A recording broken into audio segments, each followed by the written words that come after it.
Mga bro, may bagong eksena na naman sa West Philippine Sea at hindi to eksenang basta mo lang malalampasan.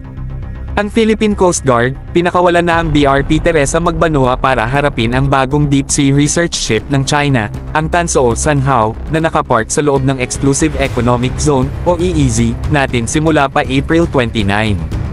Anong ginagawa mo dyan ha? Nagbabasa ng ilalim ng dagat na parang sarili niyong lupa. Timing is everything, mga bro. Habang ginaganap ang exercise balikatan sa Luzon simula pa April 21, biglang pasok ang barko ng China sa Northern EEZ natin. Coincidence? I don't think so. Pero hindi tayo basta nagbubukas ng pintuan sa bisitang hindi invited. Kaya sinugod ng BRP Teresa Magbanua ang lugar, matapang, may tindig, at may mensahe, hindi ito China Sea. Iba ang klase ng presence projection ng BRP Teresa Magbanua, mga bro. Hindi lang ito patrol ship, symbol ito ng sovereignty, tapang, at dignidad ng Pilipinas. And guess what? Hindi ito solo act. Back tayo ng international law, alliances, at buong sambayan ng Pilipino.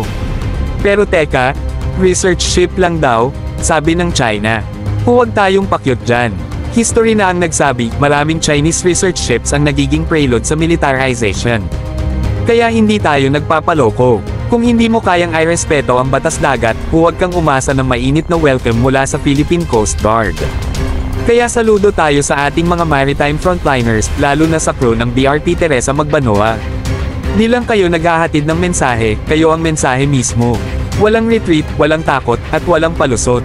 Ipinapakita nyo na sa bawat pulgada ng karagatan natin, may tumatayo, may lumalaban, at may nagmamahal.